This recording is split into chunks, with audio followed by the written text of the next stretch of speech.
El tercer caso, y es el caso que podemos decir más interesante de analizar de aplicación de la ley de Ampere, es cuando tenemos una línea de transmisión coaxial de longitud infinita, es decir, un cable coaxial de longitud infinita. Con el cable coaxial, como sabrán, está compuesto de un cable que está rodeado de un material aislante que está rodeado al mismo tiempo de otro cable. Entonces el cable interno tiene una corriente. Aquí en el ejemplo que vamos a analizar, el cable interno tiene una corriente de magnitud I, y que, como se muestra acá, tiene una corriente que va saliendo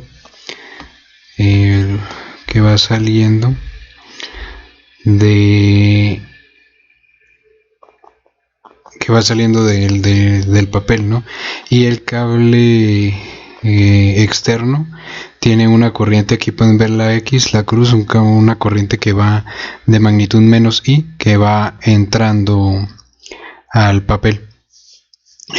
Bueno, para hacer el tratamiento con la ley de Ampere de este caso, debemos establecer también unas trayectorias amperianas.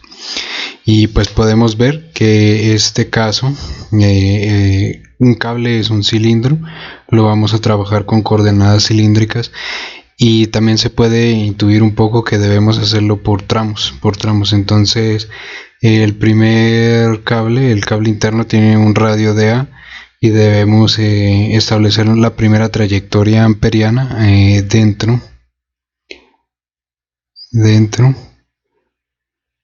de esta sería un L1. Si hacemos la regla de la mano derecha, nuestro pulgar va saliendo del papel y los dedos indican la trayectoria de la dirección que debe tener el H, ¿no? Voy a borrar todo esto porque está muy pequeño, y lo voy a volver a dibujar. Esta es I, que va entrando, y este es un radio A, y aquí tenemos nuestro radio B. Entonces la primera trayectoria amperiana es así, sería L1, y igual con la regla de la mano derecha, nuestro pulgar saliendo de la hoja, y la trayectoria amperiana, iría en este sentido, ¿no? La dirección iría en este sentido del H, por esa trayectoria. Luego tenemos que establecer otra trayectoria que ya es saliendo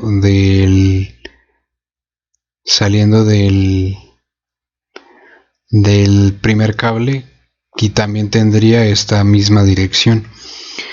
Luego tenemos una tercera trayectoria que es acá dentro del segundo cable.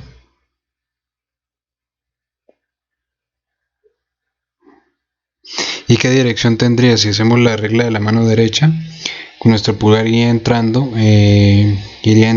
al papel, y los dedos de la mano derecha nos indicarían que el sentido de la corriente iría así, ¿no?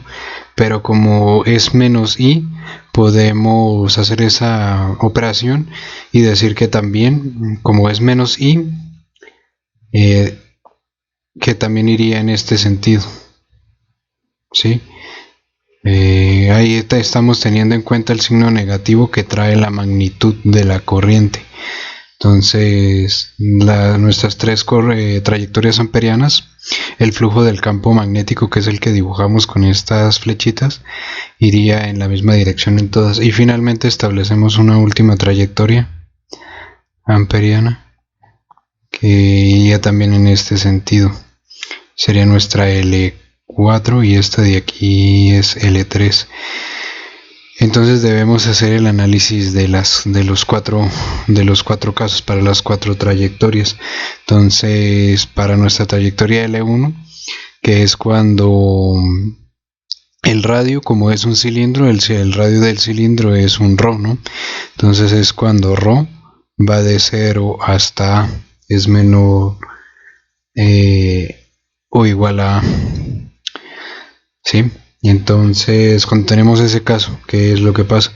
Tenemos que la ley de Ampère nos dice que la integral cerrada de H por el dl es igual a la corriente encerrada. Y esto es igual a la densidad de corriente por el ds. O sea, la densidad de corriente nos dice que tantas líneas de flujo estamos encerrando con esta superficie. Si ven acá, esta trayectoria lineal cerrada me forma una superficie, ¿sí? Aquí con azul la voy a rellenar. Entonces usamos esto de la J por el ds para pues tener en cuenta esa cantidad de líneas que vamos a encerrar. Entonces, ¿a qué sería igual el J? El J sería igual a la corriente completa, sobre la porción de área que estamos encerrando con esta trayectoria, ¿no? Entonces, el área total de una circunferencia, que es igual al pi por el radio al cuadrado, y el radio es a, pi por a al cuadrado. Y esta tendría una dirección en z. Digamos que el eje, en donde está el cable coaxial infinito, es el eje z, en la sub z. Nuevamente nos vamos a la teoría de la primera unidad, donde el diferencial de superficie que va en la sub z es igual a ρ por el de phi por el de ρ en la sub z. O sea, lo que estamos diciendo es que el cable, si lo vemos desde aquí, estamos viendo el cable desde una vista superior, y si lo vemos de una vista lateral es como si tuviéramos nuestro plano así, y, x y z, y el cable infinito coaxial que estamos analizando está así,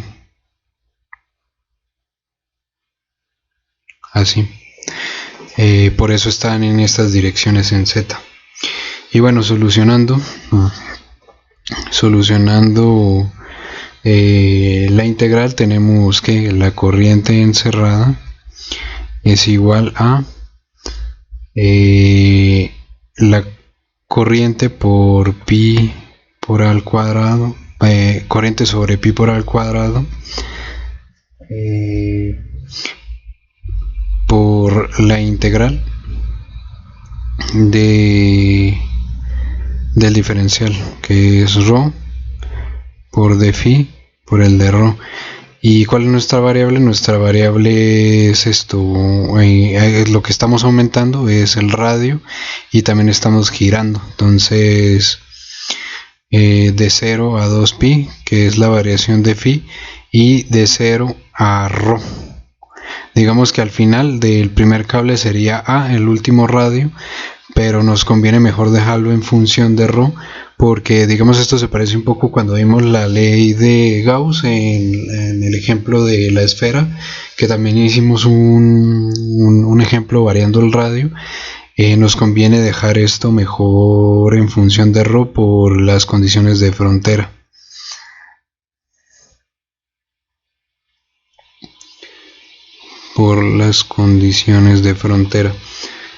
Solucionando esta integral, entonces vamos a tener al final que nos va a dar i por ρ cuadrado sobre a al cuadrado. Entonces hacemos la igualdad. Lo que hemos solucionado hasta ahora es este lado de la igualdad, porque al final lo que nosotros queremos calcular es este h que no conocemos. Entonces tenemos que solucionar este otro lado de la igualdad. Entonces tenemos que el h, la integral cerrada de h por el dl es igual a la corriente por ρ cuadrado sobre a al cuadrado, que es el resultado que nos dio aquí.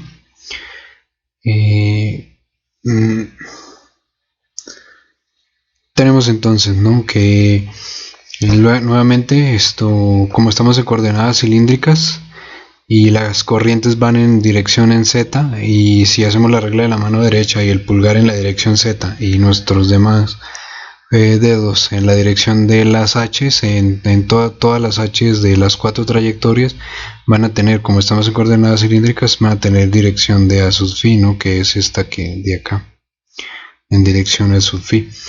Entonces H en phi es igual a la integral del dl por corriente, igual a la corriente por rho cuadrado sobre al cuadrado. ¿Qué vamos a tener acá? Nuestro dl va a variar de 0 a rho. Nuestro dl va a variar de 0 a rho, ¿sí? No, nuestro dl va a variar de 0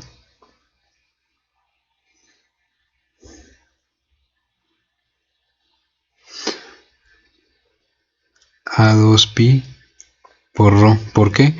Porque el dl, si nos dirigimos acá, ¿qué es el dl en nuestra gráfica? Es este tramo de acá, dl. Y estamos variando, estamos moviendo ese tramo desde L por toda la circunferencia. Entonces es un arco y la ecuación del arco es esa 2pi por rho. Entonces vamos a variarlo de ese a ese máximo. El máximo es 2pi por el radio cuando demos la vuelta completa. Entonces H0 va a ser igual a para que lo vean mejor.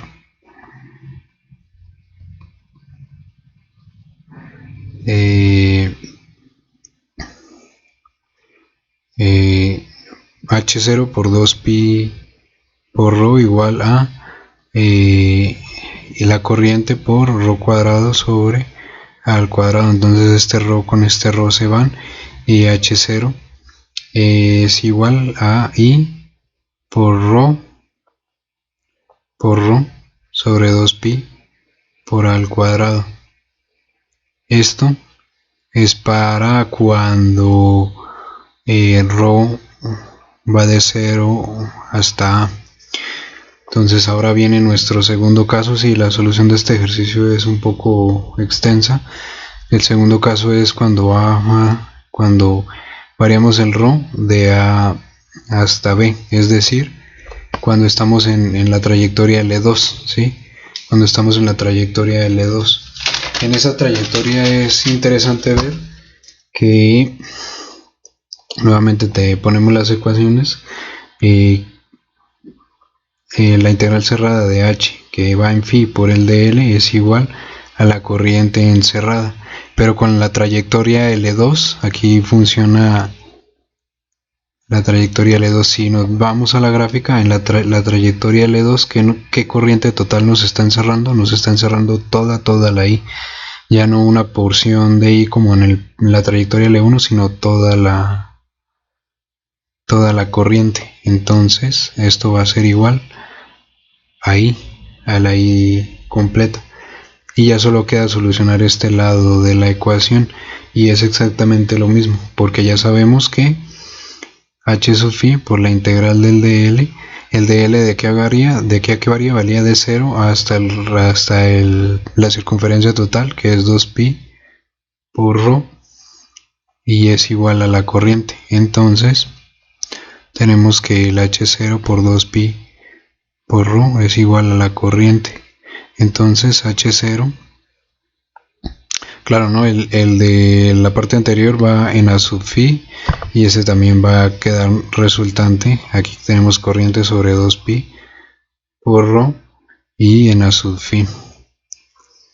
Y este es para cuando rho va desde A hasta B. Ahora tenemos el tercer caso, que es cuando rho varía de B hasta que, cuando tenemos L3, que es desde B, desde este punto que vale B, hasta este punto, el ancho que tiene el segundo cable es de T, entonces va de B hasta B más T, y estamos trabajando con la trayectoria L3. con la trayectoria L3. En este caso, ¿qué vamos a tener? Vamos a tener que la integral cerrada de H en phi por el de L es igual a la corriente encerrada. ¿Y qué corriente estamos encerrando? Estamos encerrando con la trayectoria L3. Estamos encerrando toda la corriente, como la corriente completa del primer cable, que es I, más una porción de la corriente del segundo cable. Entonces tenemos que volver a hacer el cálculo de la integral de superficie de la densidad de corriente por el de S. Entonces el proceso de calcular esta densidad de corriente es similar al que hicimos acá en el primer paso, en donde establecemos estos límites para la integral. Entonces al final eso nos va a dar que esa corriente, que la J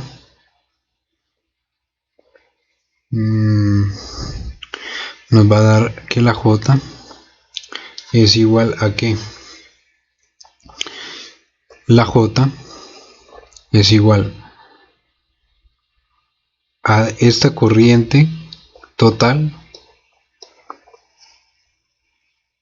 sobre que, recuerden que la J es una densidad de corriente, y lo que queremos hallar es, a medida que va aumentando de radio la trayectoria L, qué tantas líneas de corriente estamos atrapando con esa trayectoria, ¿no? Entonces es una porción. Entonces aquí abajo debe estar dividida por un área, pero ¿sobre qué área?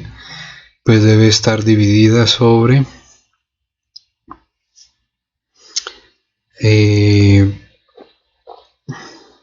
esta área que viene dada por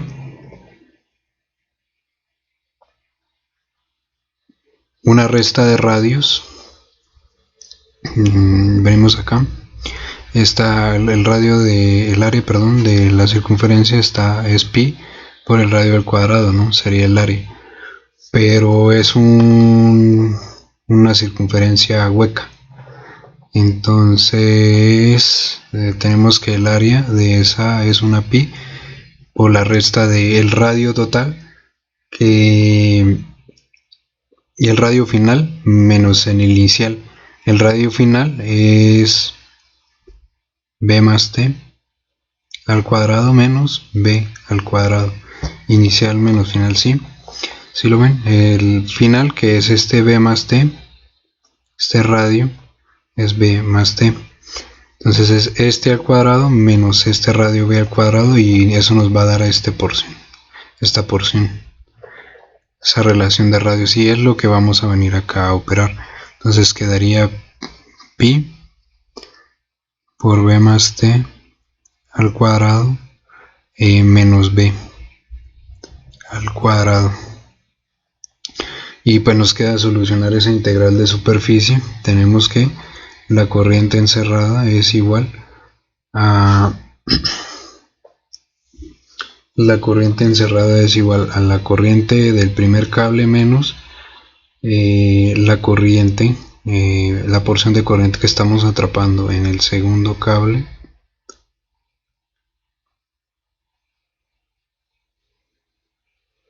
por la integral de superficie, que nuevamente va de 0 a 2pi y de 0 hasta ρ, del ρ por el de S por el de phi, aquí ρ por el de phi. Recuerden que acá otra vez, como la corriente sigue estando en el eje Z, pues entonces usamos el ds, que va en el eje Z, y el ds en coordenadas cilíndricas para el eje Z. Bueno, y todo esto nos va a dar que la corriente total encerrada es igual a la corriente por 1 menos ρ cuadrado menos b al cuadrado sobre t cuadrado más 2b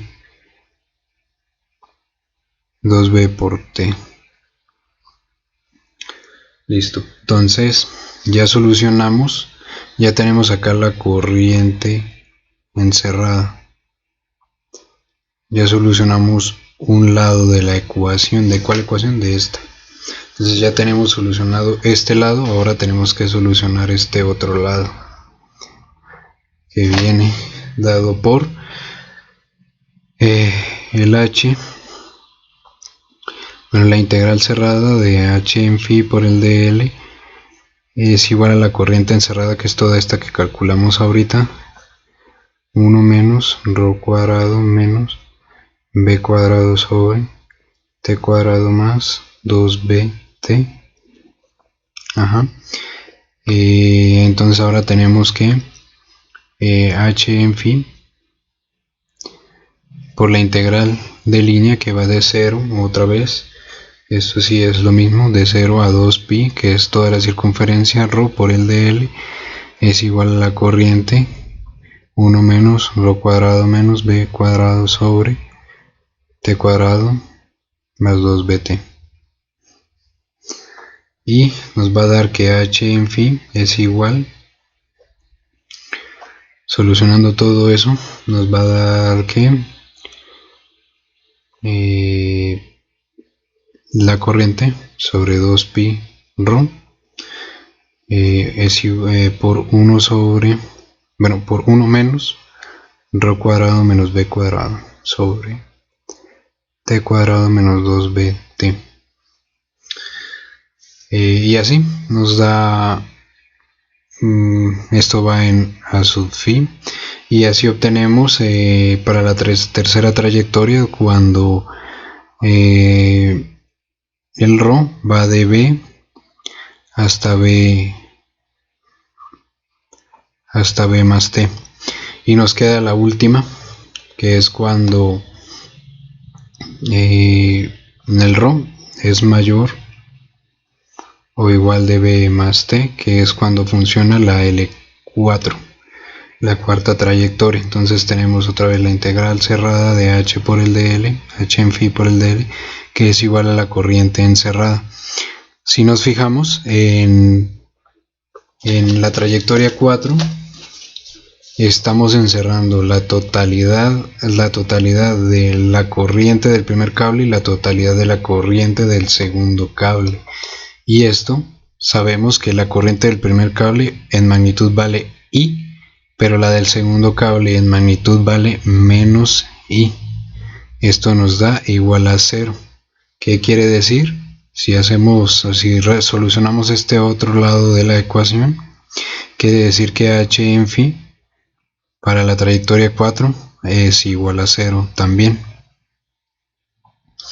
Y así ya tenemos la solución de los 4 casos. Si lo vemos en resumen, el h es igual por tramos, vale I por rho sobre 2pi al cuadrado en a sub phi.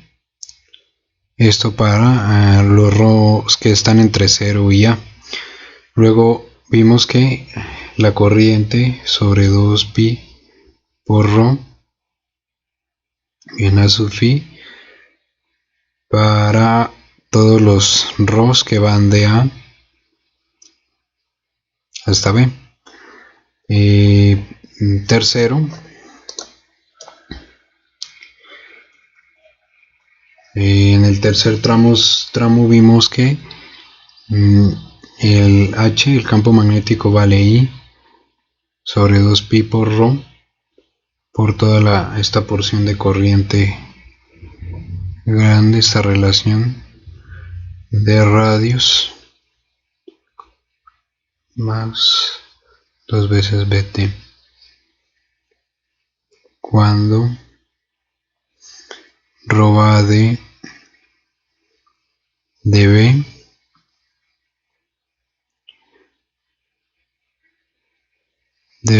hasta B más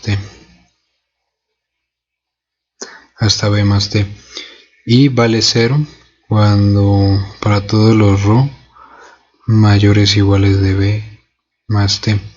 Si se fijan, acá tiene todos estos menores e iguales, y deben ser iguales porque en las fronteras debe de haber una, o sea, la ley de Ampère solamente tiene validez si en todo este recorrido que hagamos con las trayas y en todo este recorrido, lo voy a poner en verde. Todo este recorrido que hagamos debe ser un recorrido continuo, ¿sí? Entonces, por eso es importante poner en esos intervalos las igualdades. Ahora, si lo queremos ver de forma gráfica, cómo se comporta el campo magnético variando el radio. Entonces tenemos acá en el eje vertical la magnitud de H, y en el horizontal el ρ, la variación del radio. Aquí tenemos el origen, aquí tenemos cuando el ρ vale A, cuando ρ vale B, cuando vale B más T. Entonces cuando vale 0, vale 0, cuando vale A, de estos intervalos, cuando ρ vale A, nos queda I sobre 2pi por A, ¿sí?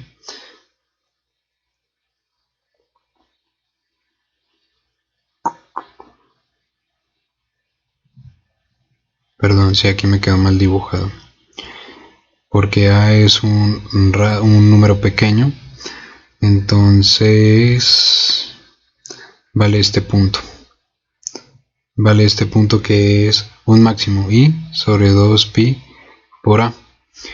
Cuando vale B, ¿qué pasa cuando vale B?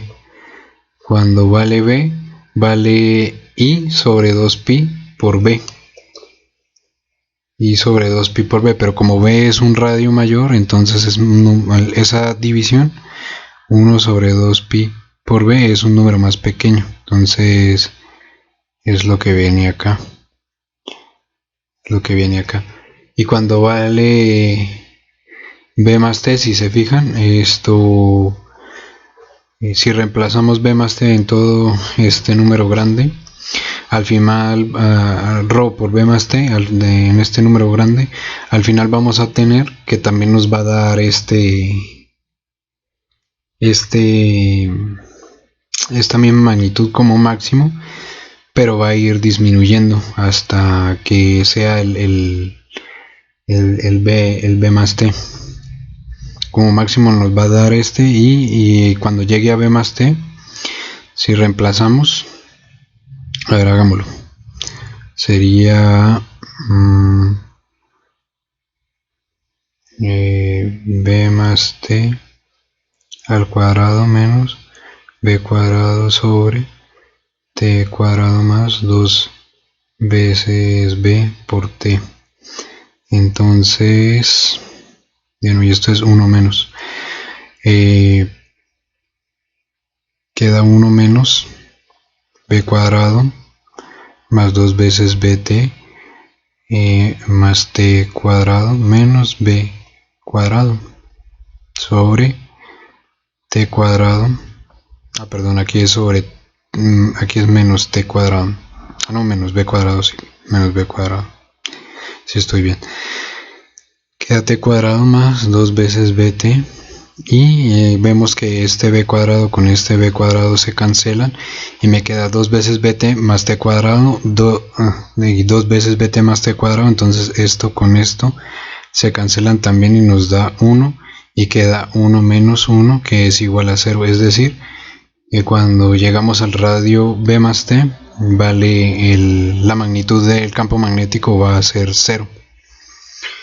Entonces la gráfica nos va a quedar y va a ir aumentando así, va a ir disminuyendo así, y aquí va a ir disminuyendo de una forma muy drástica porque tenemos un cuadrado ahí al final, así, y va a ser 0 a partir de B más T, de la magnitud del campo magnético.